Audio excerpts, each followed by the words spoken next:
D'accord. Alors, je suis Madame Tissot, donc responsable du service, du service relations avec les professionnels de santé à la sécurité sociale. Et donc, ce service est point d'entrée, en fait, lors de votre installation en libéral, en étant conventionné avec la sécurité sociale. J'en ai profité un peu pour vous parler de façon plus globale et générale, pour vous parler du parcours d'installation, en fait, des médecins, des jeunes médecins, et donc du choix du secteur géographique et surtout des dispositifs conventionnels qui vous seront proposés, voilà, pour vous aider au niveau de votre convention, de votre installation. Voilà. Le parcours professionnel, je dis parcours professionnel parce qu'en fait, il faut anticiper en fait son projet professionnel. Il y a plusieurs partenaires qui entrent en jeu et il y a un circuit à respecter qui est important pour qu'il n'y ait pas de surprise. Donc, tout d'abord, s'inscrire au tableau départemental du Conseil de l'Ordre des médecins et déclarer votre activité. Donc, c'est vraiment la première étape. Ensuite, demandez votre conventionnement auprès de la Sécurité sociale après avoir obtenu ce numéro qui vous est donné donc par l'ordre, qui est donc le numéro RPPS. C'est un numéro que vous garderez donc tout au long de votre activité professionnelle. Et donc, c'est le numéro répertoire partagé des professionnels de santé. Ces démarches sont donc obligatoires avant tout début d'activité nécessitant une prise en charge avec la Sécurité sociale.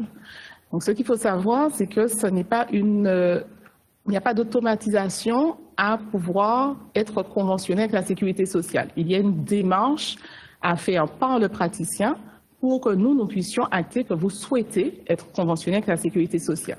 Tout d'abord, l'ordre vous donne cette autorisation, mais vous pouvez très bien aller travailler à l'hôpital, être salarié ou autre. Donc, il faut vraiment qu'il y ait une demande au niveau donc, de la sécurité sociale. Donc, je reprends de façon, comme vous aurez le support, hein, vous aurez donc les différentes coordonnées du Conseil départemental de Martinique de l'Ordre. Donc, premier point d'entrée pour pouvoir exercer sur le département. Donc, on parle d'anticiper vos formalités au moins un mois avant la date du début de l'exercice. Donc, quand bien même il y aurait un accord, un contrat de passer avec un autre confrère, il faut d'abord faire ces démarches pour que nous puissions effectivement, une fois que l'ordre a donné son accord, que vous puissiez venir au niveau de la sécurité sociale. Donc, les horaires de l'ordre sont notifiés, vous aurez le document. J'insiste plus sur la partie sécurité sociale. Donc, demandez votre rendez-vous pour votre conventionnement auprès de la sécurité sociale, où vous avez la possibilité de le faire en toute autonomie sur le site d'amélie.fr, sur la partie installation médecin. Donc, vous aurez un planning qui vous sera proposé et vous pourrez effectivement choisir la date de conventionnement. Pour pouvoir choisir cette date de conventionnement, il vous faut de votre numéro RPPS donné par l'ordre. Donc, avant, bien sûr, tout début d'activité, vous effectuez ces formalités. Donc, ce service, il a pour objectif, en fait, la simplification des démarches d'installation des médecins. Comme je vous l'ai dit, c'est en toute autonomie. Donc, vous choisissez la date, l'heure qui vous convient, en fonction du planning qui vous est proposé. Et vous pouvez transmettre, en fait, des pièces justificatives pour compléter en fait le dossier de demande de conventionnement. Il y a une relation entre le référent du service relations avec les professionnels de santé qui peut revenir vers vous et vous demander des pièces complémentaires. Donc, nous avons deux possibilités. Soit nous traitons le dossier un peu en amont de façon à vous permettre de recevoir une confirmation qu'il est complet et vous recevoir ensuite sur site, ce qui vous permet de récupérer aussi vos feuilles de soins. Soit on propose également, si cela vous convient, directement un traitement dématérialisé. Donc voilà comment se présente le site amélie.fr où vous pourrez retrouver les différentes rubriques. Donc, deux possibilités. Un exercice en secteur 1, donc avec une pratique à tarif opposable, ça veut dire une pratique sans dépassement d'honoraires, ou alors une possibilité en secteur 2, avec également une nécessité effectivement de nous fournir un dossier complet concernant votre parcours. Voilà, donc comme c'est un petit peu complexe, en général, lorsque vous nous faites la demande, nous vous transmettons toutes ces demandes de pièces et en fonction, vous pourrez voir quel est le secteur qui est le plus favorable pour vous. Alors, j'ai fait un petit aparté pour les remplaçants. Donc, les remplaçants, le statut en fait dépend de la déclaration qui a été faite au niveau de l'ordre des médecins. La déclaration à l'ordre des médecins par le médecin remplacé de votre période de remplacement, l'obtention d'une licence de remplacement et d'une carte CPS remplaçant délivrée par l'ordre des médecins. Donc très souvent aussi on nous interpelle là-dessus, c'est l'ordre des médecins qui délivre en fait la carte CPS du remplaçant et la déclaration de votre période de remplacement auprès de la CGSS. Donc, en gros, ce qu'il faut retenir, c'est que quand vous voulez vous installer, vous êtes titulaire dans votre cabinet, la démarche et le suivi se fait, alors, sauf si vous voulez être conventionné, se fait donc par la CGSS. Et si par contre vous êtes remplaçant, donc à ce moment-là, c'est au niveau de l'ordre que la plupart des formalités sont effectuées. Alors, je ne sais pas si je l'ai précisé. Nous avons aussi une démarche de simplification administrative. C'est pourquoi au niveau des remplaçants, nous constituons quand même un dossier qui nous permet en fait de pouvoir effectuer les formalités pour que vous ayez, que vous soyez connu au niveau des URSSAF, donc que vous n'ayez pas de démarche complémentaire à faire, ou alors que vous ayez aussi votre protection sociale personnelle. Donc à ce moment-là, nous faisons le lien avec les partenaires internes. C'est pourquoi nous vous demandons de nous transmettre les autres pièces qui sont notifiées, y compris un RIB personnel et l'attestation vitale. Là, c'est pour votre propre protection sociale. Alors, concernant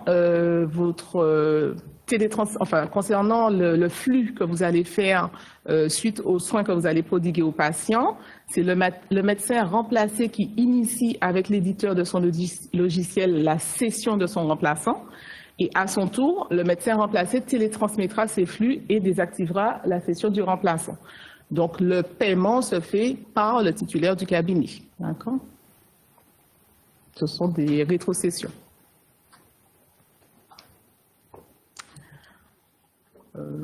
Voilà, donc j'ai repris un peu donc les différentes formalités que nous faisons en lieu et place pour vous. Donc dans le cadre de la démarche de simplification administrative, c'est la démarche vers le centre de formalité des entreprises, donc là pour que vous ayez effectivement votre numéro SIRET, et la démarche pour que vous ayez votre affiliation au régime des praticiens et auxiliaires médicaux pour vos propres droits sociaux.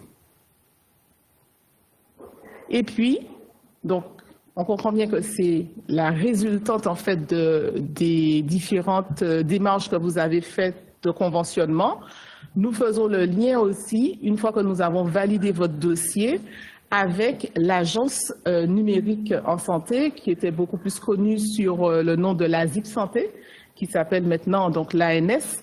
Et donc, la validation de votre adhésion à la Convention au fichier national des professionnels de santé génère automatiquement la commande de votre carte CPS auprès de l'ANS. Donc, cette carte CPS, c'est avec cette carte qui vous sera expédiée par l'ANS en courrier recommandé, mais nous sommes un petit peu en décalage par rapport au fait que nous soyons sur un département un peu éloigné géographiquement. Donc, on va dire entre une quinzaine et une vingtaine de jours. Nous préconisons justement de demander à l'ANS le numéro de suivi pour que vous puissiez savoir exactement où se situe la carte. Donc cette carte vous est envoyée à l'adresse que vous avez donnée à l'ordre. donc qui peut être différente de l'adresse que vous nous donnez quand vous faites les formalités. Voilà, donc il est important de conserver le numéro de téléphone de l'ANS. C'est eux qui sont en charge du suivi de l'envoi de la carte CPS et donc de votre réception de cette carte pour que vous puissiez facturer. Voilà, donc nous vous recevons donc sur rendez-vous, encore plus particulièrement avec ce contexte sanitaire, donc sur rendez-vous à l'agence qui se situe tout près, à Agora, les temps abricots, au rez-de-chaussée, du mardi au jeudi de 8h à 12h. Voilà, et pour toute récupération de commandes qui serait passée après par la suite sur Amélie Pro, avec le mail de confirmation, vous pouvez également réceptionner sur le site soit d'Agora en fonction de votre emplacement de cabinet, soit sur Agora ou sur les différentes agences de sécurité sociale qui sont ouvertes. Alors, pour vous parler des dispositifs conventionnels, donc des aides qui sont mis à votre disposition, il faut savoir qu'elles dépendent du zonage ARS, donc de l'arrêté ARS de 2017, qui s'occupe de la répartition de l'offre sur le territoire.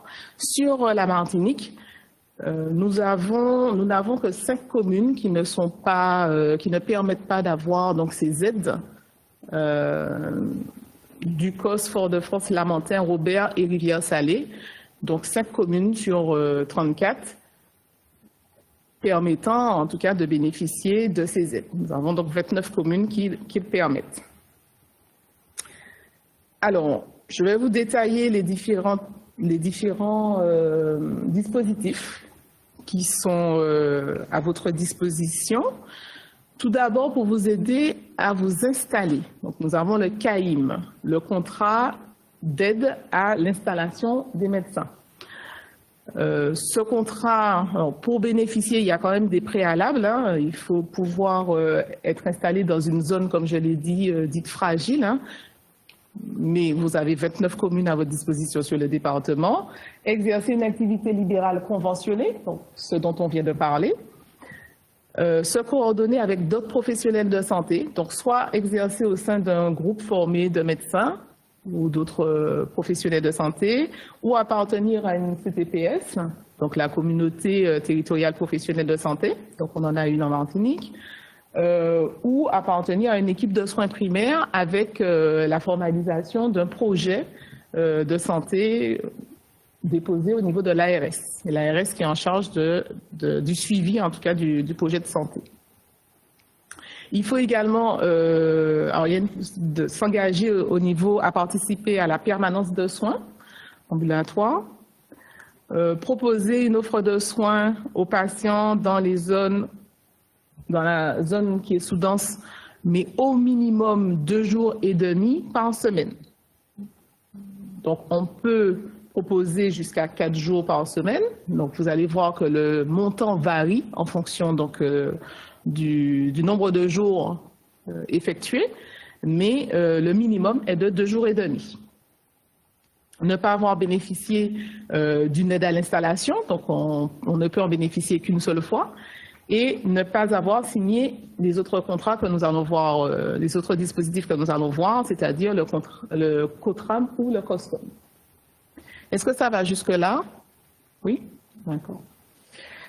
Donc, les montants. Le montant que je vous donne, c'est un montant pour 4 jours par semaine dans la zone sous-dense, qui est donc de 50 000 €. Autrement, ce montant est dégressif jusqu'à 31 250 € si on est au minimum, c'est-à-dire 2 jours et demi par semaine. Ce contrat, c'est quand même un contrat sur 5 ans avec un versement qui se fait en 2 fois.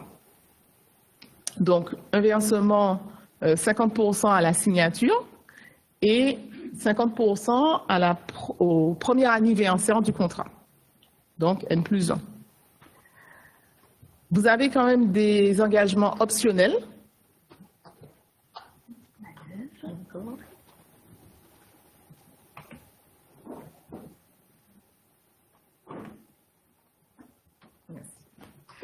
Vous avez également donc des engagements optionnels pour un exercice en hôpital de proximité. Donc 1 250 € à la signature du contrat, 1 250 € au premier anniversaire, si vous souhaitez effectivement et si vous effectuez cette option, donc d'exercer en hôpital de proximité. Voilà. Après, il y a également une possibilité de modulation régionale, donc qui est très peu utilisée, mais en fait, je vous l'ai mise, donc vous pouvez en prendre connaissance. Il faut savoir que le contrat, il est sur 5 ans. Donc, il y a des fiches d'engagement qui vous seront transmises pour pouvoir savoir si vous avez pu poursuivre cet engagement que vous avez donné dès la première année. Et donc, on vérifie si vous êtes toujours au nombre de jours, si vous n'avez pas déménagé sur une autre zone, voilà, si vous pouvez toujours bénéficier. Ça veut dire qu'on vous a payé sur les 2 ans, voilà, tout de suite et à la première année, mais vous avez cet engagement quand même de rester dans la zone sur la durée du contrat, donc sur les 5 ans. Voilà, je pense que j'ai fait le tour pour le CAIM. Est-ce qu'il y a des questions sur le CAIM? Oui.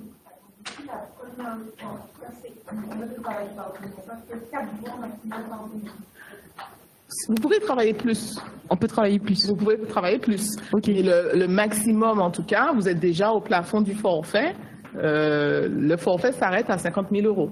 D'accord, mais s'il n'y a pas de, il y a pas de contrainte. Enfin, en tout cas, il n'y a pas de. Au contraire. Ok, d'accord, Voilà. très bien. Oui, j'ai une question par rapport à l'arrêté de l'ARS de 2017. Est-ce qu'il va être réévalué? Alors, c'est une question ARS.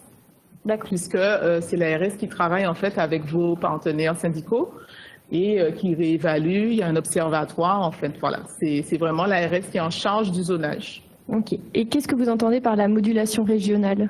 Alors, c'est l'ARS, justement. Donc, c'est elle, justement, qui voit donc s'il y a une modulation à faire. Alors, plus précisément, je peux le noter, hein, les médecins ne répondant pas aux critères 3, mais qui s'engageraient à le remplir sur 2 ans suivant la signature du contrat dans la limite de 20% des installations éligibles. Sur le montant, il y aura une majoration, en fait, du montant forfaitaire. Mais voilà, là, c'est vraiment en lien avec l'ARS.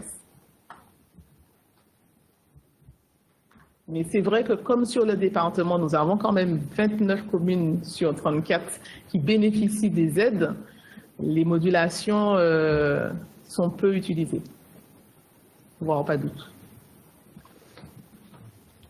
Est-ce que ce contrat il fonctionne quand même si on déménage sur les 5 ans, mais dans une des communes, sur Oui. une des 29 communes? Tout à fait. Okay. Merci.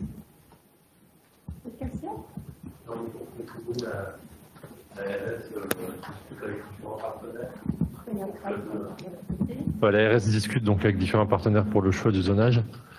L'URML donc s'était positionné pour que toutes les communes en fait fassent partie des zones déficitaires. Ça n'a pas été retenu, mais il y a quand même beaucoup de communes. Et peut-être qu'il y aura une révision. On verra. En tout cas, la position de l'Union, c'est d'avoir toute la Martinique en zone déficitaire.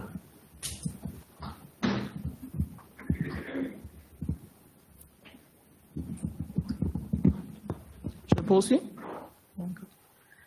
Donc le contrat COTRAM, donc c'est le contrat de transition pour les médecins. Donc, je pense que voilà, c'est essentiellement le médecin qui va partir à la retraite et donc il y a un tuilage qui se fait avec un nouveau médecin. Donc il faut être âgé de plus de 60 ans et accueillir dans le cabinet au moins un médecin qui a au moins 50 ans et qui est conventionné. Alors bien sûr, toujours, hein, on reste toujours sur les préalables qui sont de pouvoir être installé dans une zone fragile, d'exercer une activité libérale conventionnée. Voilà, mais ce contrat est vraiment en lien avec le départ à la retraite et l'accueil d'un nouvel installé, un jeune confrère. Par contre, il n'y a pas, et on ne peut pas avoir signé un CAIM ou un COSCOM simultanément au COTRAM. Voilà. Le montant, donc, c'est une aide à l'activité correspondant à 10% des honoraires tirés de l'activité conventionnée, donc hors dépassement et rémunération forfaitaire, dans la limite de 20 000 € par an. Donc, on reste sur voilà, 10% sur le tarif sécurité sociale voilà, tarif conventionnel, tarif opposable. Possibilité de modulation régionale, donc c'est comme pour tous les contrats, il y a toujours cette possibilité. La durée du contrat est de 3 ans, renouvelable une fois. Donc, je ne crois pas l'avoir précisé, mais le CAIM n'est pas renouvelable. Et donc, voilà. Je ne sais pas s'il y a des questions sur le COTRAM. Je poursuis. Le COSCOM. Donc, le COSCOM, c'est un contrat de stabilité et de coordination des médecins. Ça veut dire que le CAIM vous a permis de vous installer, on vous a aidé à l'installation, et le COSCOM vient pour pouvoir vous maintenir dans la zone fragile. Donc, ce COSCOM, on reste toujours sur les mêmes préalables, être installé dans une des zones identifiées comme fragiles, exercer une activité libérale conventionnée, toujours se coordonner avec les professionnels de santé pour avoir donc un exercice au sein d'un groupe formé de médecins ou d'autres professionnels de santé, appartenir à une CCPS ou encore appartenir à une équipe de soins primaires. Pas de CAIM ou de COTRAM simultanément avec le COSCOM. Et il peut venir à la suite du CAIM, à la suite de l'option démographique. Donc la rémunération est de 5 000 € par an, plus 1 250 € en cas d'engagement optionnel, donc toujours exercice hôpital de proximité. Et puis, possibilité aussi d'avoir 300 € par mois en cas d'accueil d'un stagiaire à temps plein, donc proratisé en fonction si c'est un temps partiel ou pas. Donc 300 € par mois. Donc voilà, toujours la possibilité de modulation régionale, mais qui n'est pas très utilisée ici. La durée de 3 ans, renouvelable par tacite reconduction. Donc c'est vraiment une aide pour vous permettre, pour pouvoir permettre de rester dans cette zone autant de temps que vous le souhaitez. Voilà, est-ce qu'il y a des questions ?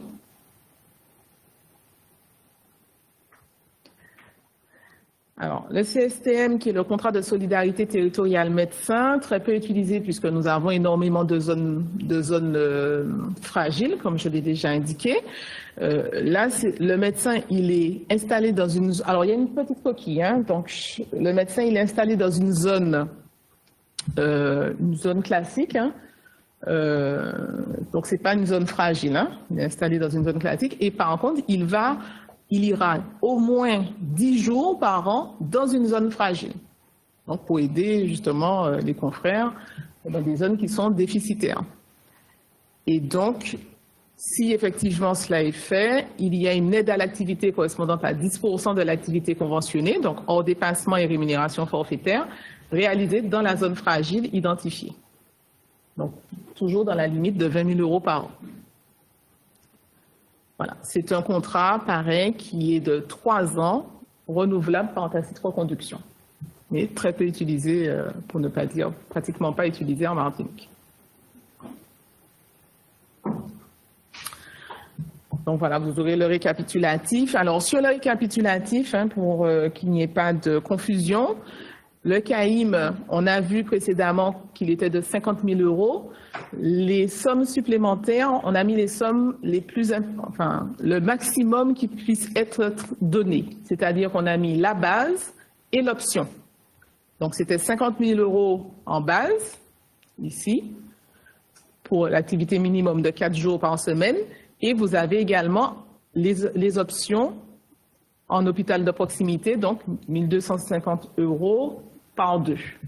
Donc, sur le récapitulatif, vous avez la somme globale. Donc, pour le CAIM, 52 500 € en 2 fois, mais c'est un contrat sur 5 ans, avec des engagements sur 5 ans. Le COTRAM, donc 20 000 € par an, sur 3 ans, 2 fois maximum, donc peut être renouvelé.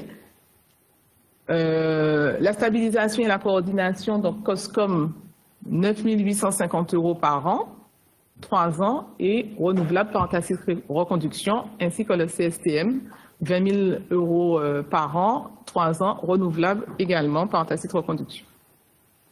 Voilà, donc ces contrats vous sont proposés lorsque vous venez pour pouvoir vous conventionner. Dès que vous nous faites votre demande de conventionnement, nous étudions votre dossier pour le conventionnement et une fois que vous êtes conventionné, nous vous recevons en guichet unique avec le partenaire qui est donc l'ARS pour vous faire la présentation de ces contrats. Oui?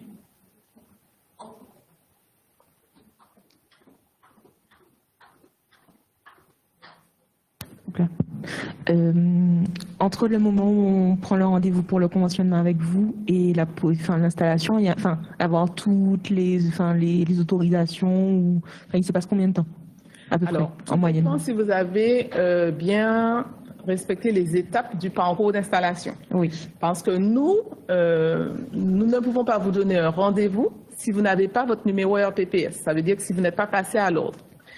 Si vous êtes passé à l'ordre et que vous n'êtes pas connecté sur une installation pour pouvoir avoir un rendez-vous, nous ne savons pas que vous souhaitez être conventionné. Donc vraiment, tout dépend du parcours. Si le parcours a été respecté, vous êtes allé à l'ordre. L'ordre a un délai pour que la commission se réunisse et pour vous donner une autorisation, puisque c'est eux qui vérifient les diplômes et qui voient si vous êtes en possibilité d'exercer ou pas. Donc ils ont un délai. Très souvent, je crois, près de 1 mois. Donc, tout dépend il y a plusieurs étapes. Maintenant, à minima, j'ai envie de dire, si lorsque vous avez votre numéro RPPS et que vous venez à notre niveau, vous faites les démarches dans les délais, vous pouvez avoir un rendez-vous pratiquement dans les 15 jours. Et à ce moment-là, une fois que votre dossier est validé, nous vous donnons tout de suite un rendez-vous pour la présentation des contrats. Et là, c'est à vous, sauf si vous avez un délai de réflexion ou pas. Quelquefois, il y en a qui signent tout de suite, d'autres qui ont un délai de réflexion. Et on va dire, une fois que nous, on a votre contrat signé, il part en signature et assez rapidement, une quinzaine de jours, vous avez la boucle qui est faite avec le paiement. D'accord. Et je sais aussi en général, en fin d'année, vous arrêtez, par exemple, début décembre, les conventionnements pour juste avant les vacances de Noël ou pas, ou... Je pose des questions pour 2022, par exemple. Alors, il y a évidemment, comme partout... Non, mais parce que j'ai des amis qui se sont installés cette année et qui ont dû faire leur démarche début décembre pour s'installer en janvier. Le planning, il est disponible sur InstallPS. Si effectivement vous allez sur InstallPS, vous verrez les plages qui sont ouvertes et celles pour lesquelles il y a déjà des rendez-vous. Voilà. Donc, sur les jours fériés, il y a peut-être une petite plage qui est fermée, mais bon, ça n'excède pas 10 jours, quoi. Okay. En fait, ça reste dans le délai que vous avez entre la réponse que vous avez à l'ordre et le conventionnement. D'accord. Ouais. Merci. Oui, j'ai une question. Pour le CSTM, le médecin donc, est installé dans une zone non déficitaire. Installé. Et quel est son statut lorsqu'il va dans la zone déficitaire? Remplaçant, collaborateur ou... Non, là, nous étions en train de parler des titulaires. Donc ça veut dire... Ceux qui sont installés, pas les remplaçants. D'accord, donc ils s'installent dans une zone normale et ils s'installent 10 jours par an dans une zone déficitaire. Ou ils vont 10 jours par an dans un autre cabinet. Voilà, et dans ce cas-là, quand ils vont dans un autre cabinet, c'est un statut de remplaçant ou de collaborateur? Non. Le statut ne change pas? Non, non. Voilà, une activité secondaire. Tout à fait. Donc en fait, en signant le contrat CSTM, donc le titulaire, il est donc installé dans les 5 communes qu'on a vues précédemment. Il signe ce contrat, il va par exemple renforcer un confrère sur le Vauclin. Cette information devra être connue du Conseil de l'Ordre. Le Conseil de l'Ordre va créer un second numéro d'activité qu'il va utiliser sur les 10 jours sur lesquels il sera sur la commune du Vauclin. Le statut ne change pas, c'est toujours un médecin installé. Oui, voilà. Autre question? Non. Juste préciser que les diapos, comme on pouvait peut-être pas tout lire parce que c'est un peu petit, on les mettra à disposition quand même. Oui, oui. Si vous êtes d'accord. Oui, oui. Oui, tout à fait. ok, merci. Oui, oui. Alors, rapidement, en fait, pour vous parler, alors là, nous avons vu les dispositifs conventionnels vraiment pour votre installation, mais il y a d'autres options qui vous sont proposées, telles que l'Optam, l'Optamco. Donc, l'Optam qui est l'option de pratique tarifaire maîtrisée et l'Optamco, l'option de pratique tarifaire maîtrisée pour la chirurgie et obstétrique. Donc, pour pouvoir valoriser les médecins qui s'engagent dans une dynamique de maîtrise de leurs dépenses d'honoraires afin de favoriser l'accès aux soins. Donc, c'est vraiment pour favoriser l'accès aux soins des patients. Donc, il y a 2 engagements qui sont demandés sur ce contrat. C'est le respect du taux de dépassement, donc rester à des tarifs, comme on disait bien avant avec tact et mesure, et un taux d'activité à tarif opposable, c'est-à-dire au tarif sécurité sociale. Donc, pour permettre justement aux patients de pouvoir accéder aux soins. Autre option qui vous est proposée, c'est l'aide à l'embauche des assistants médicaux.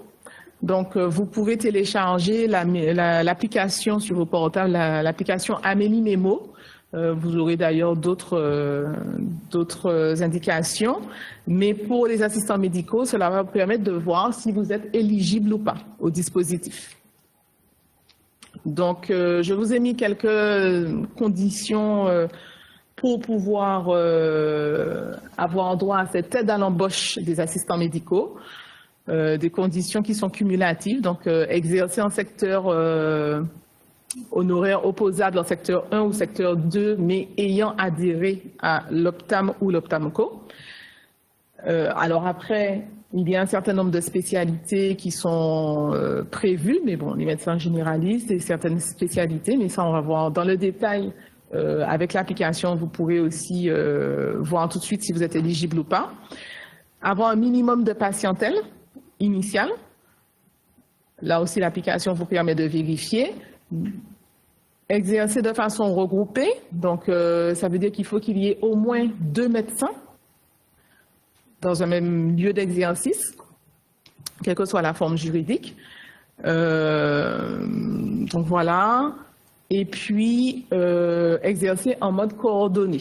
Donc, cette condition, c'est un engagement du médecin à s'inscrire dans une démarche d'exercice coordonné. Bon, on l'a vu déjà sur les précédents dispositifs conventionnels, hein, donc soit adhérer à une CPTS ou alors avoir un projet qui a été déposé au niveau de l'ARS.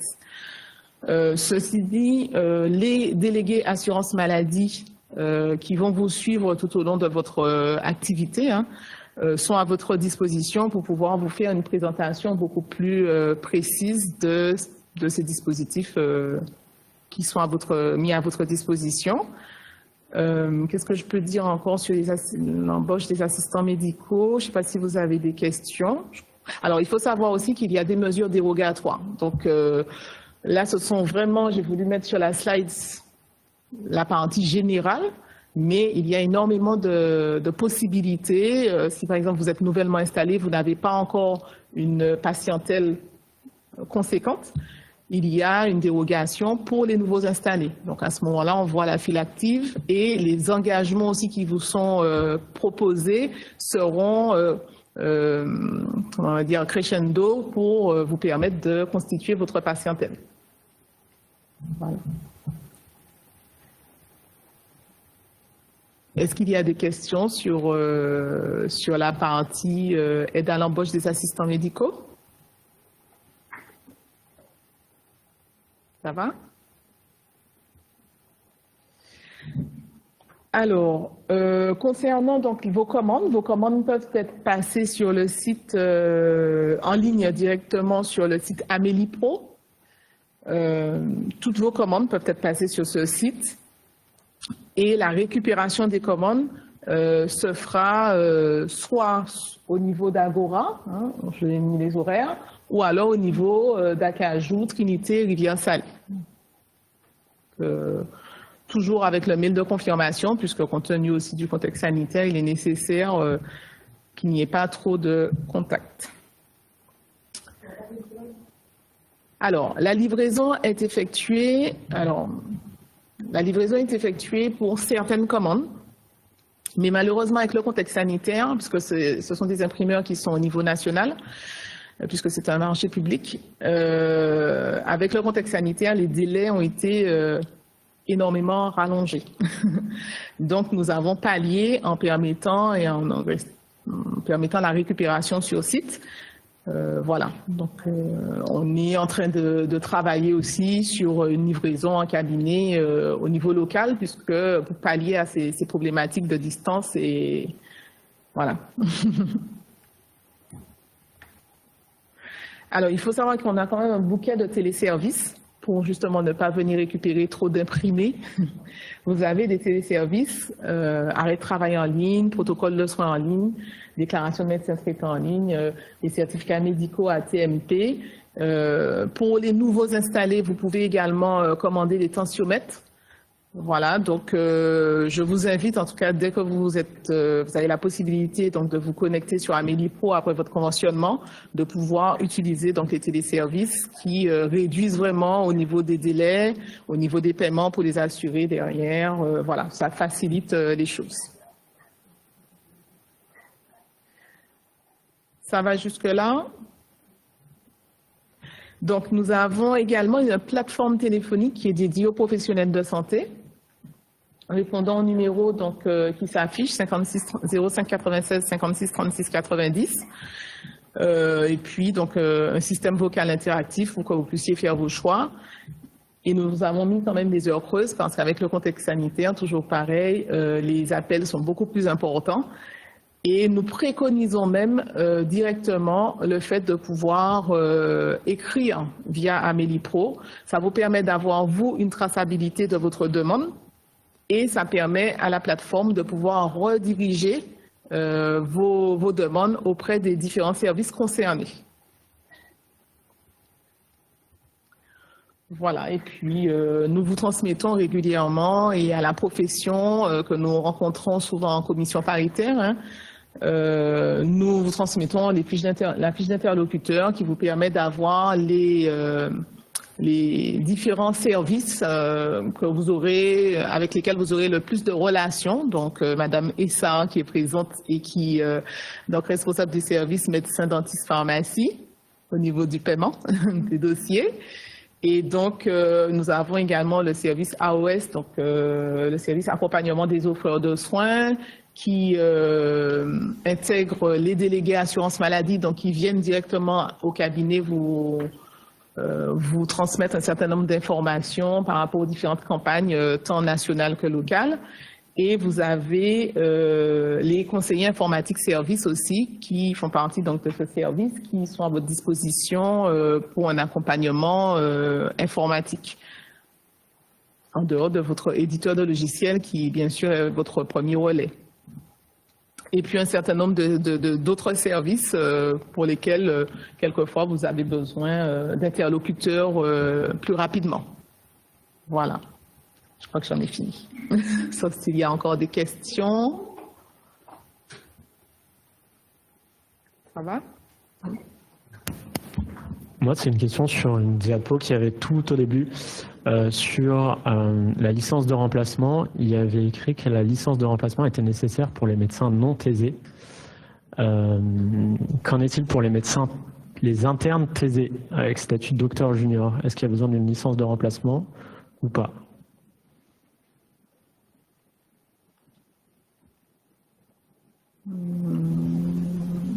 Il faudrait que je vérifie.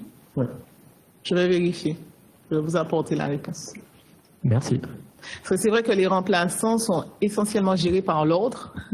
Donc, mais je vérifierai. D'autres questions? Je voulais savoir si les dispositifs d'aide à l'installation régionaux, ils sont propres à la Martinique ou est-ce qu'on peut retrouver les mêmes dispositifs en Guadeloupe ou en Guyane, par exemple? Sur tout le département national, donc y compris les autres départements d'outre-mer. Ok, merci. Tout est en lien avec le zonage.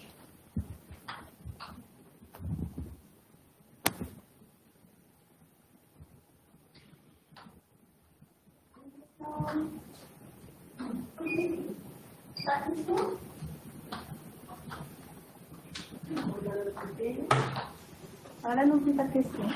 Bon, merci beaucoup.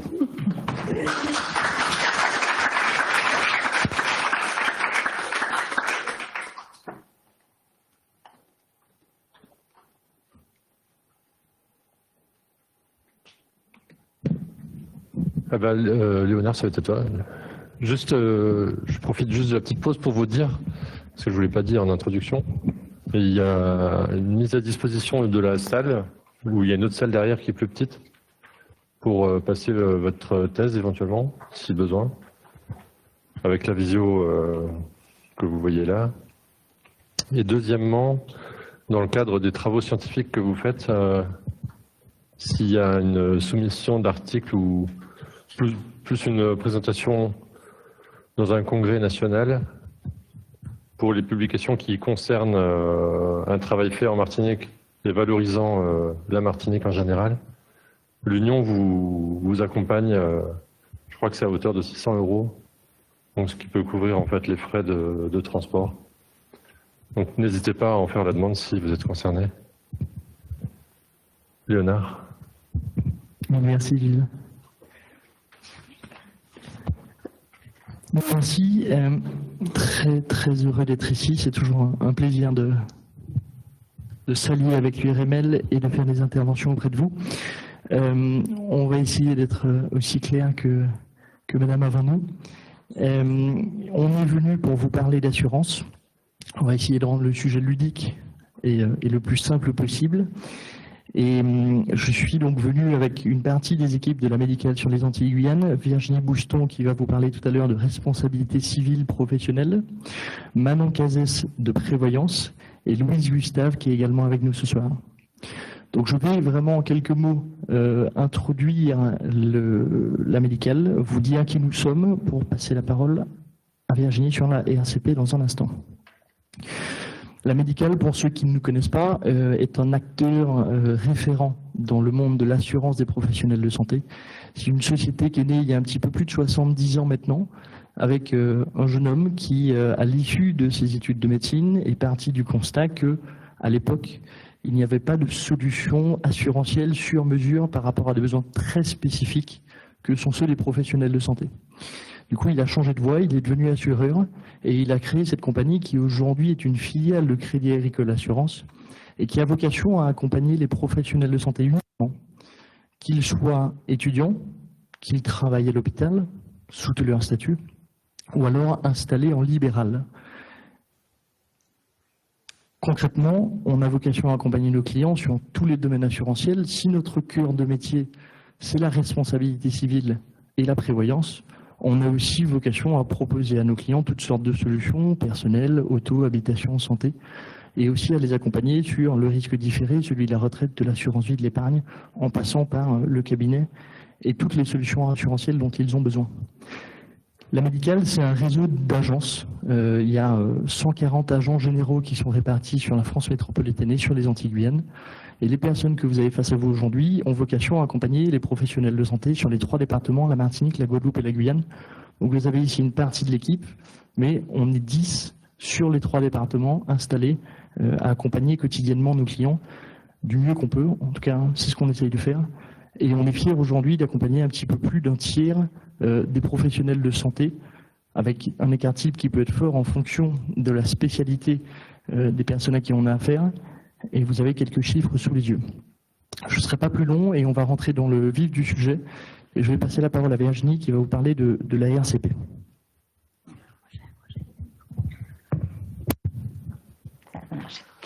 Ok. Alors, la RCP, c'est un gros mot. C'est la responsabilité civile professionnelle. Donc, on abrège en RCP, c'est plus rapide. Et l'idée de la RCP, c'est de vous protéger dans votre art médical, tout simplement. Pour ce faire, on va d'abord protéger votre diplôme, puisque vous avez une obligation de moyens vis-à-vis des patients que vous recevez. Et cette obligation de moyens se traduit par ou bien le fait de poser certains actes, ou bien le fait justement de ne pas les poser. Et en posant ou en ne posant pas ces actes-là, vous avez une responsabilité vis-à-vis de vos patients et vous pourriez leur causer à ce titre un préjudice. Si vous leur causiez un préjudice dans ce cadre-là, ce préjudice doit être réparé, tout simplement. L'idée de la RCP, c'est aussi de vous protéger, vous, puisque, et ça arrive, on a des clients dont la réputation, par exemple, a été atteinte sur Internet. Ça s'appelle la e-réputation. Être traîné dans la boue, être victime d'injures, de diffamation, etc. Et ça, c'est pour vous protéger, dans le cadre de la RCP, il y a une protection qui s'appelle la protection e-réputation. Vous pouvez aussi, dans le cadre de votre activité, faire face à des choses qui sont plus ou moins traumatisantes. Donc la RCP inclut généralement une assistance psychologique, qui est quelque chose d'important. Et enfin, la responsabilité civile d'exploitation, parce que imaginez que vous ayez un patient dans votre cabinet qui se blesse dans la salle d'attente, ce n'est pas directement lié au fait que vous ayez posé justement ou pas un acte, mais c'est lié au fait que simplement, dans vos locaux que vous exploitez, ce patient se soit blessé. Et enfin, la RCP, pourquoi? Simplement pour être dans le cadre de la loi, puisque la RCP est obligatoire quand on est libéral. Sur la slide suivante, vous verrez qu'il y a plusieurs statuts, et à chaque statut correspond un niveau de responsabilité. Pour faire court, quand on est libéral ou assigné libéral, remplaçant, collaborateur libéral, il faut une RCP. Merci. Il faut une RCP et c'est obligatoire parce que vous répondez personnellement de vos actes. Quand on est à l'hôpital, on est préposé de l'hôpital, donc couvert par la RCP de l'hôpital, avec 3 limites à garder en tête quand même. On est couvert par la RCP de l'hôpital uniquement dans le cadre de l'hôpital. Donc si jamais on intervenait en dehors de ce cadre-là, on n'est absolument pas couvert. Il peut y avoir ce qu'on appelle la faute détachable du service. L'hôpital considère justement qu'on est allé au-delà de ses fonctions et donc ne nous couvre pas. Et jamais, au grand jamais, la RCP de l'hôpital ne vous couvre face aux juridictions ordinales. Donc ça, c'est les limites par rapport au fait de ne pas prendre sa propre RCP quand on est à l'hôpital. Et enfin, en tant qu'interne, l'assurance de responsabilité civile professionnelle est obligatoire. Peut-être que certains d'entre vous en ont bénéficié, puisque dans le cadre de vos études à la médicale, la cotisation à ce qu'on appelle notre contrat de carte médicale plus est offerte. Voilà. Tout ça, c'est plus ou moins concret. Et pour rendre les choses plus concrètes, on a pris quelques exemples de sinistres. Par exemple, des médecins généralistes. Alors, c'est des cas concrets. Ça est arrivé, ça a été traité par notre service sinistre à la médicale. Par exemple, un médecin généraliste qui n'aurait pas diagnostiqué la méningite chez une fillette. Ou, ça ressemble un peu à un médecin généraliste, toujours, qui aurait posé un diagnostic tardif pour une tumeur cancéreuse. Donc, ce qui est reproché aux professionnels de santé, ce n'est pas tant ce qu'il aurait fait ou pas fait, c'est le fait qu'il y ait ce qu'on appelle la notion de perte de chance, qui fait que le patient n'a pas pu être soigné conformément à ce qu'il aurait dû être, après est-ce qu'il aurait été guéri ou pas, mais il y a une perte de chance d'avoir, en tout cas, des soins opportuns. Troisième cas, chez un généraliste, un enfant qui reste plongé dans un état végétatif à la suite d'une biopsie ganglionnaire sous anesthésie locale pratiquée en cabinet. L'enfant est sorti de là paralysé, sourd, aveugle et épileptique. À chaque fois, les coûts qui sont annoncés présentent plusieurs choses. C'est les dommages et intérêts qui sont payés aux personnes ou à leurs ayants droit, et puis tous les coûts qui sont liés à la défense, au fait d'avoir des conseils, des avocats, etc., qui assistent les clients pour les défendre. Gastro-entérologue, un assuré qui est assigné en raison du diagnostic d'hépatite C dont est victime un patient après une fibroscopie. 161 000 €. En cas d'ORL, on a aussi eu des sinistres assez lourds, vous voyez, plus d'1 million d'euros pour des séances de désobstruction pour une papillomatose laryngée, avec comme conséquence la brûlure du larynx chez un enfant. Et le médecin a été considéré comme responsable de négligence grave. Voilà. En cas on a aussi eu des cas d'urologue, suite d'une intervention chirurgicale sur un testicule pierreux, et on a oublié un cathéter dans la chambre implantable. Les dommages font qu'on a versé aux patients en question plus de 731 000 €. Cardiologue, exemple 2 par exemple, à la suite d'une coronographie, une patiente se réveille tétraplégique. Notre assuré est condamné sur la base du défaut d'information. En l'occurrence, il a été considéré que c'était pas un acte qui était forcément... Justement, il y a la solution. L'idée est la suivante, c'est que peut-être que si la patiente avait su ce qu'elle risquait, cet acte, elle ne l'aurait pas fait. Donc, elle n'a pas pu faire un choix éclairé puisqu'elle n'avait pas reçu l'information adéquate. OK ? Ça, c'est sur le volet professionnel et c'est sur les actes qu'on pose ou qu'on ne pose pas en tant que médecin. Pour autant, il y a d'autres cas de litige qui peuvent intervenir dans le domaine professionnel. Vous pouvez avoir un litige avec, désolé, mais la sécurité sociale, avec l'ordre, avec le fisc, avec vos différents prestataires. Et ça, vous êtes défendu aussi face à eux. Et puis, spécificité, vous pouvez aussi être défendu pour vos litiges dans le cadre privé. Voilà. L'essentiel, comment ça se passe concrètement? En fait, si vous êtes mis en cause par un patient, très simplement, prenez contact le plus vite possible avec votre assureur, tenez-le informé, soyez diligent, donnez-lui les informations dont il a besoin quand elles vous sont demandées. L'idée étant de vous protéger et de mettre aussi quelqu'un entre vous et le patient qui aurait quelque chose à vous reprocher. Voilà. Enfin, au moment de choisir une RCP, soyez intransigeant. Il y a des choses qui sont importantes dans le choix d'une RCP. Il faut que vous ayez face à vous un assureur qui soit disponible. Il faut que vous ayez face à vous un assureur qui soit habitué à n'accompagner que des professionnels de santé. Si vous allez chez un généraliste, il va protéger un jour des professionnels de santé et le lendemain un garagiste. Et les sinistres ne se traitent forcément pas de la même façon. Il faut que vous ayez face à vous des gens qui connaissent vos actes, puisque toute la journée, ils assistent des gens qui sont comme vous et qui posent le même type d'actes. Enfin, les niveaux de garantie sont des choses importantes. Jusqu'à combien suis-je protégé? Ai-je une protection juridique professionnelle et privée? Est-ce que je suis assurée chez les deux? L'irréputation, l'assistance psychologique. Jusqu'à combien est-ce que les dommages seront pris en charge? Jusqu'à combien est-ce que je serai défendue? La prévoyance maintenant. Non. À la fin, ouais. Ok. Juste, s'il y avait des questions, si ça vous convient, on les prend après. Ça vous va? Okay. Alors, donc bonsoir à tous. Maintenant, nous allons parler de prévoyance. Donc, la prévoyance, pourquoi faire et qu'est-ce que c'est? Donc, aujourd'hui, à la médicale, on partage certaines valeurs sur les contrats de prévoyance et il va y avoir 3 convictions. La première est que personne, ni vous, ni moi, est à l'abri d'un accident ou d'une maladie grave. La deuxième conviction, c'est qu'en cas de souci, si demain il vous arrive quelque chose, il va falloir que vous couvrez 100% de votre chiffre d'affaires. Et la troisième conviction est que vous êtes prêt à investir dans votre propre protection de prévoyance et soit environ 5% du chiffre d'affaires que vous allez réaliser.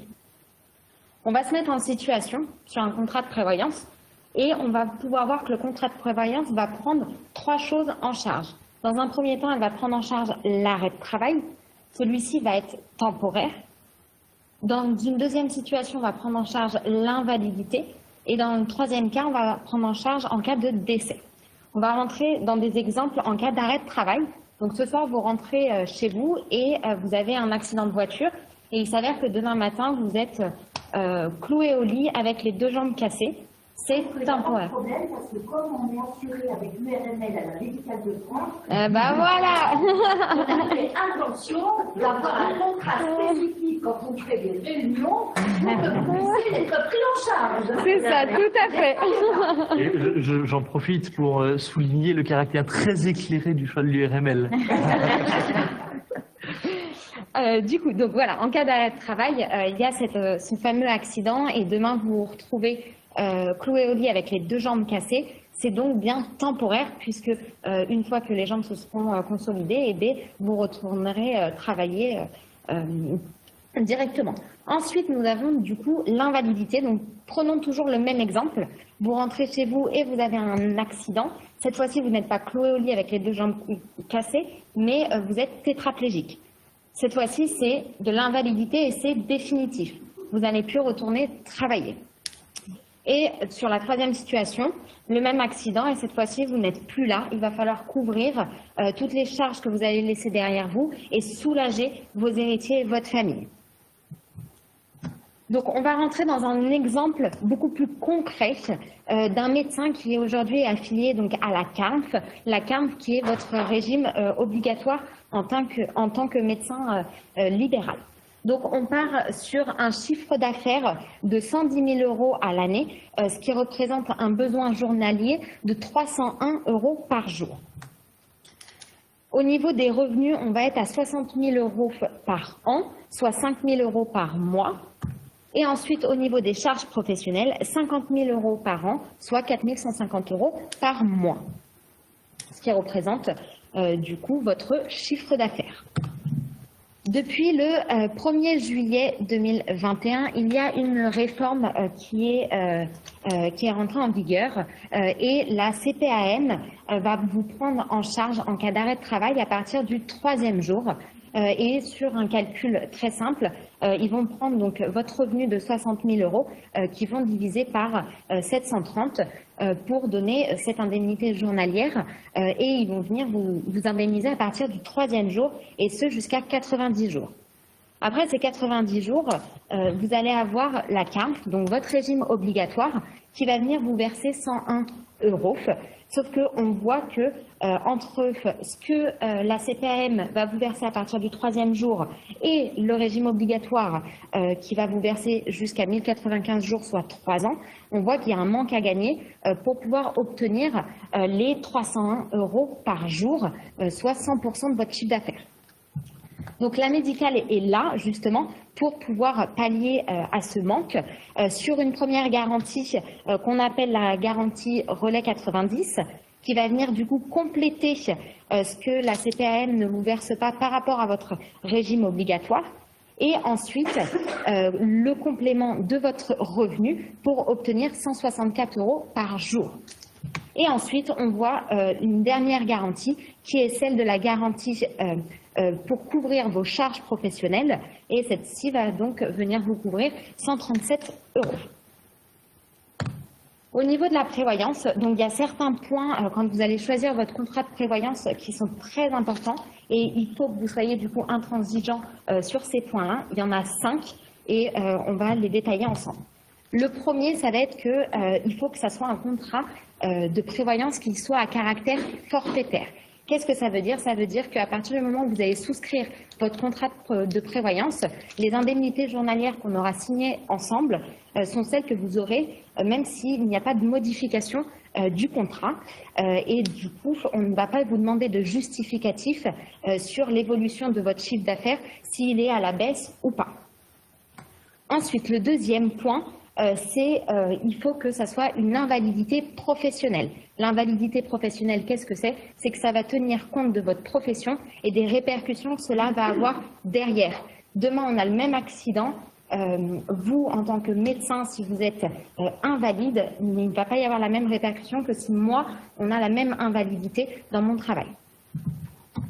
Et ensuite, le troisième point, ce sont les exclusions. Les exclusions, qu'est-ce que c'est? Il faut prendre en compte dans un contrat de prévoyance ce qui est pris en charge et ce qui ne l'est pas.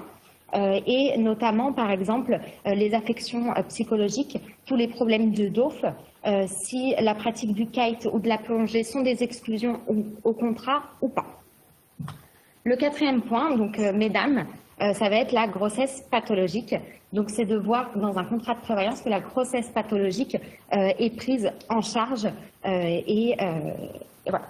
Et le dernier point, ça va être le cadre fiscal et donc de pouvoir souscrire un contrat de prévoyance en loi Madelin vous permettra de défiscaliser dans vos revenus et considéré donc comme une charge professionnelle.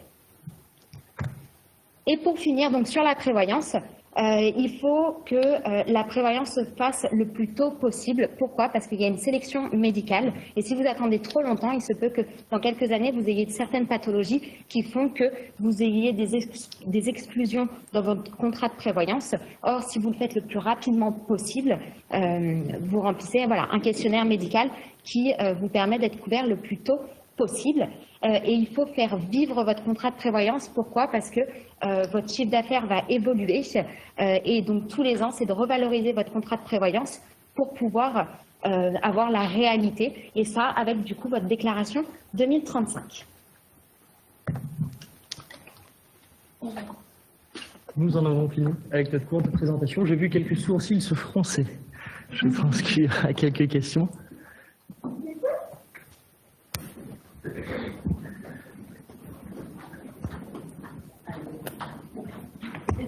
Est-ce que vous pouvez remontrer le graphique avec les IJ de l'assurance maladie de la CARF?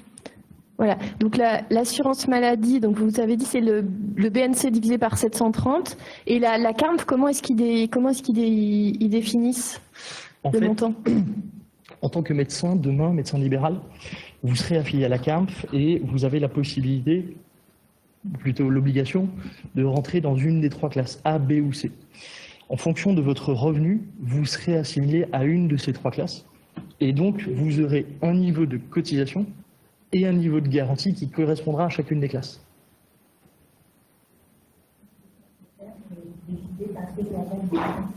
Voilà, exactement. Je reviens un instant sur ce premier bloc, celui des 82 €. Bien évidemment, vous avez compris que compte tenu de la formule mathématique, en fonction de vos chiffres, ce montant-là va être bien évidemment différent. Il peut aller jusqu'à 169 €. C'est une formidable avancée. Ça va dans le bon sens. Jusque-là, les libéraux, de manière générale, étaient tout à fait, avaient beaucoup moins de garanties, puisque seul ce gros bloc vert venait en complément de revenus. Donc et au bout de 3 mois en plus. Donc c'est une formidable avancée. Maintenant, attention, c'est pas tout. On le voit, nous, d'abord, souvent, et comme c'est le cas ici, ça ne suffit pas. Là, dans l'exemple, prenez la mesure de la chose, on a un client qui, juste du jour au lendemain, se retrouve avec 30% de ses flux entrants. 30% de ses flux entrants. Puisque, grosso modo, il a 100 €. Et s'il n'a pas de contrat de prévoyance, il y a un vrai gros problème, et potentiellement, sur le long terme, son équilibre financier qui est complètement remis en cause.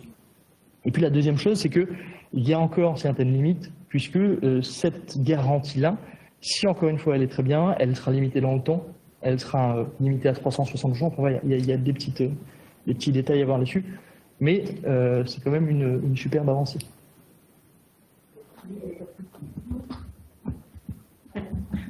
La deuxième question, mais à voir aussi avec le Dr Kakatel. Quand vous dites, lorsqu'il y a un litige, lorsqu'il y a une plainte, mettons une plainte à l'ordre et qu'on doit appeler l'assureur, quelles sont les modalités pour vous transmettre les informations en respectant le secret médical?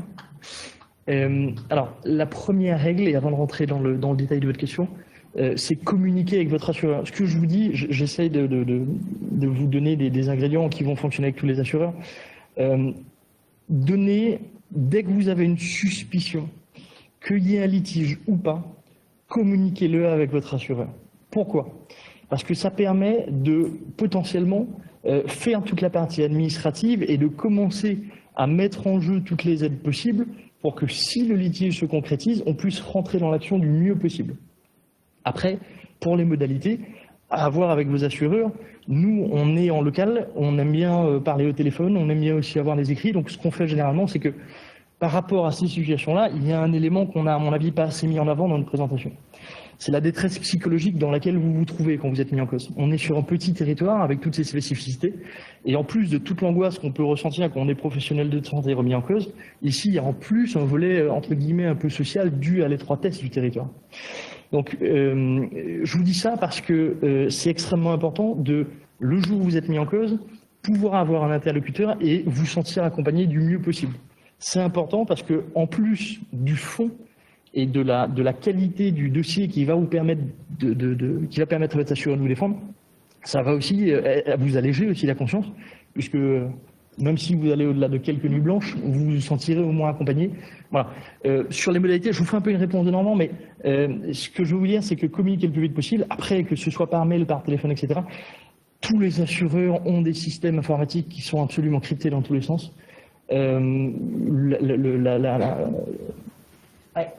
En fait, la question était sur la transmission d'une problématique avec le secret médical. C'est ça qu'il voulait dire. Donc là-dessus, je vais répondre. C'est l'assureur déclenche un dossier avec un numéro et ensuite tu seras adressé soit vers un juriste, soit vers un médecin conseil si c'est pour un problème d'imputabilité, de responsabilité médicale, ou alors si c'est un problème de conflit ordinal, de t'assister dans les démarches. Mais dans un premier temps, c'est ce que voulait dire Monsieur Galette, c'est l'ouverture du dossier. Et après, si c'est un dossier médical, de responsabilité médicale, il y a un expert qui va être nommé et qui va t'assister. Donc là, tu expliques tout parce que c'est le secret médical il va te défendre, mais l'assureur de ce côté-là n'intervient pas dans ce qui est vraiment médical. Il intervient si c'est la responsabilité du médecin, si c'est la responsabilité de l'hôpital, si c'est un aléa avec toutes les problématiques inhérentes. C'était ça ta question, Aurore. Après, je rajoute juste un petit point. Il ne faut pas oublier non plus que de la même manière que vous êtes tenus au secret médical, nous on est tenus au secret professionnel avec des enjeux en termes juridiques, si un assureur devait être mis en cause pour son secret professionnel, qui sont similaires. On a parlé de prévoyance. Souvent, même si les clients en ont la possibilité de communiquer directement avec leur pair, c'est-à-dire les médecins qui étudient les dossiers de prévoyance qui arrivent, dans les faits, beaucoup de nos clients nous laissent volontiers les documents médicaux et on est tenu au même secret professionnel. On n'a pas le droit de faire. Non, Non, on n'a pas le droit. Justement, pas le droit de au final. Non. Si à l'assureur, on doit donner au médecin conseil de l'assureur. Parce on veut beaucoup de remise en cause avec l'ordre dans ce système-là, où c'est le médecin qu'on doit donner au médecin. C'est une problématique qui a été soulevée au niveau ordinal, en disant qu'il y a beaucoup de demandes des assureurs qui nous demandent de remplir les dossiers, et normalement, tu renvoies le dossier médical en marquant secret médical, et c'est un médecin de l'assurance qui va le dire. Je n'ai pas été clair dans ma réponse. Non, mais c'était la question, c'est pour ça que je réponds là-dessus. Okay. On a beaucoup de problèmes avec le pareil en tant que médecin, dans les frais, dans les responsabilités quand quelqu'un est décédé, qu'est-ce qu'il faut marquer, qu'est-ce qu'on a le droit de marquer sur le document ou non. Et c'est des problématiques qui reviennent très souvent chez les étudiants, chez les jeunes médecins installés. Moi, j'ai souvent des appels à ce niveau-là. C'est pour ça que je recentrais un peu l'assureur. Les assureurs, c'est très bien organisé. Ils ont un service juridique qui t'accompagne avec des médecins ou des juristes. Et quand c'est un problème de responsabilité médicale, il va désigner un expert médical. Et il y a des experts qui travaillent pour telle compagnie d'assurance, pour telle autre. Si tu es au tribunal, tu peux te faire accompagner par un médecin, ce qu'on appelle un médecin de recours, et l'assurance va diligenter aussi son médecin pour voir ces systèmes-là. Mon propos, simplement pour l'éclaircir et pour pas qu'il y ait de quiproquo, c'est demain, j'ai un d'entre vous avec moi dans mon bureau qui souhaite une solution de prévoyance. Dans les faits, souvent, il me dit, voilà, j'ai eu telle pathologie ou j'ai eu telle pathologie. Il reste dans sa situation, bien évidemment, propre à lui.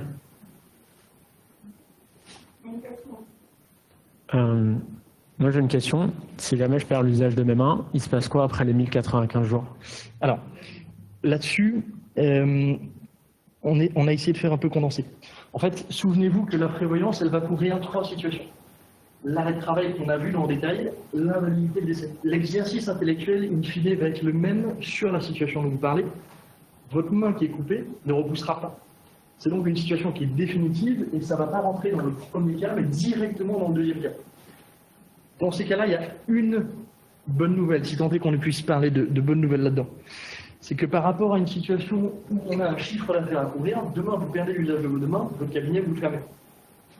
Donc notre métier, ce ne sera pas tant de couvrir votre chiffre d'affaires, mais uniquement votre BNC pendant toute la durée de votre vie, jusqu'au moment où à 65 ans, vous basculez dans une nouvelle catégorie qui s'appelle les retraités.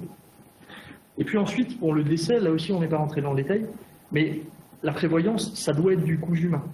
Certains d'entre vous sont payés en meilleure charge de famille, et donc dans ces cas-là, ils peuvent nous dire, voilà, à la maison, c'est moi qui ramène 100% des revenus, et en cas de décès, je veux qu'il y ait un chèque qui tombe pour mon conjoint, et puis il y ait des revenus pour mes enfants, ou alors, après moi, le déluge, enfin, je veux dire, il y a absolument toutes les sensibilités, et justement, l'intérêt de notre métier, ça va être d'essayer de comprendre votre fonctionnement, de vous guider avec ce qu'on sait, ce qu'on voit, mais des solutions peuvent être tout à fait différentes l'une à l'autre. Et pour revenir dans les systèmes d'assurance, dans les expertises, j'en fais un petit peu, c'est pour ça que je me permets d'intervenir.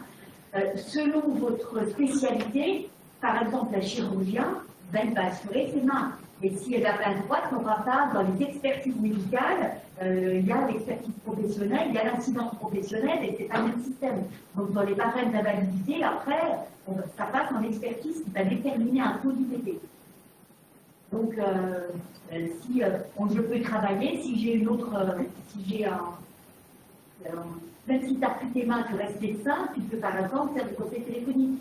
Donc tu pourras avoir il y a des inaptitudes à tout poste, et puis des inaptitudes, un chirurgien sans main, il n'opérera pas.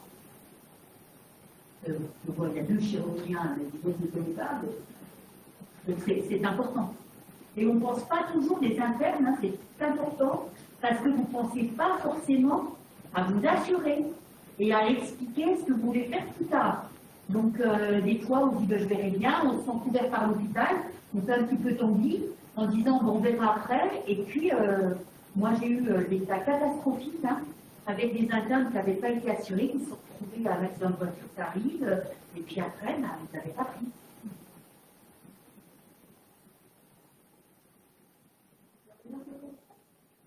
Et du coup, s'il m'arrive un accident en tant qu'interne, toute ma vie, je serai payé comme un interne.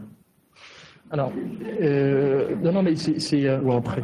Je suis désolé parce qu'on parle pas de sujets extrêmement joyeux, c'est ça. J'ai un peu l'impression d'en parler. Non, blague à part. Ce que vous dites, c'est éminemment vrai. Ça veut dire quoi? Ça veut dire qu'aujourd'hui, on a tous les outils et on peut vous dire à l'euro près dans quelle situation, combien vous auriez. Retenez qu'en tant qu'interne, aujourd'hui, sur l'arrêt de travail et sur les 90 premiers jours, ça va. Le schéma, il tient la route. Sur l'invalidité, en fonction du niveau de l'invalidité, puisque la perte d'un petit doigt n'est pas le même niveau que si vous êtes tétraplégique dans un fauteuil roulant, ben vous avez des revenus qui vont être différents, mais en effet, vous êtes demain invalide, vous touchez ce que touche moins d'un interne pendant toute votre vie. Et puis il y a aussi le décès. Demain, en tant qu'interne, vous n'êtes pas là, est-ce que vous savez combien votre famille touche? Si elle en fait la demande, au bout de 6 mois, elle touche un peu plus de 3 400 €. 3 400 € aujourd'hui, ça ne paye pas un enterrement. Donc c'est ce que vous dites est tout à fait vrai. Demain, je suis en fauteuil roulant en tant qu'interne. Toute ma vie, si je n'ai pas une solution par ailleurs de droit privé, ou alors la chance d'être dans une famille qui a beaucoup de sous, j'ai un problème. C'est vraiment ça.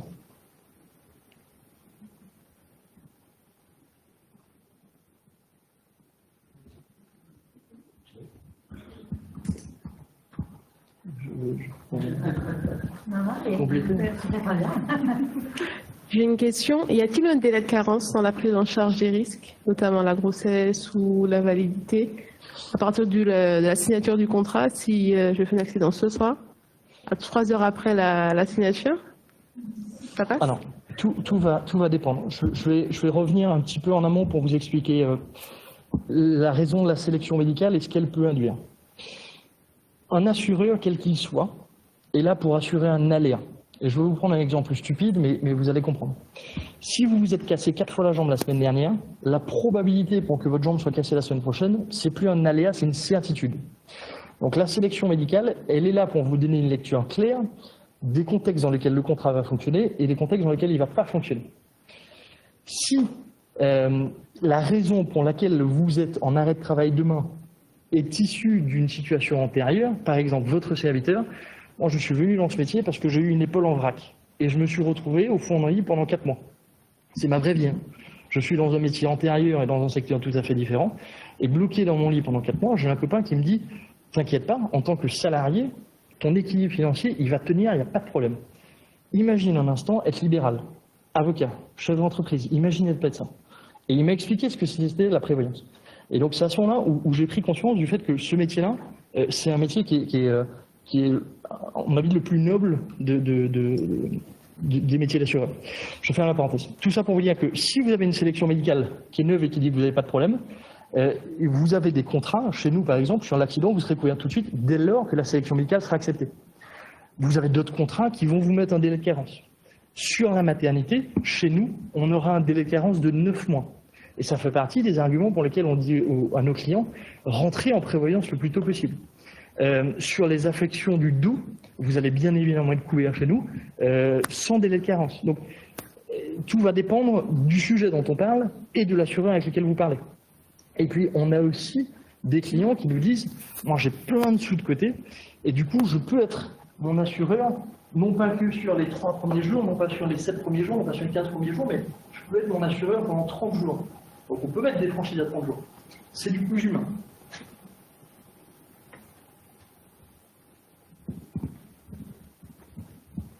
Mais il ne faut pas tricher dans les déclarations préalables. C'est tellement évident. Non, mais j'insiste.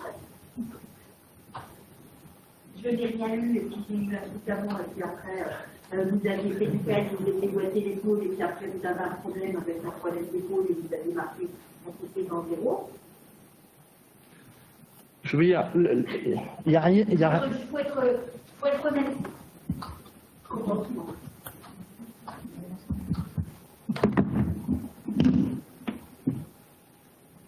Merci pour votre attention.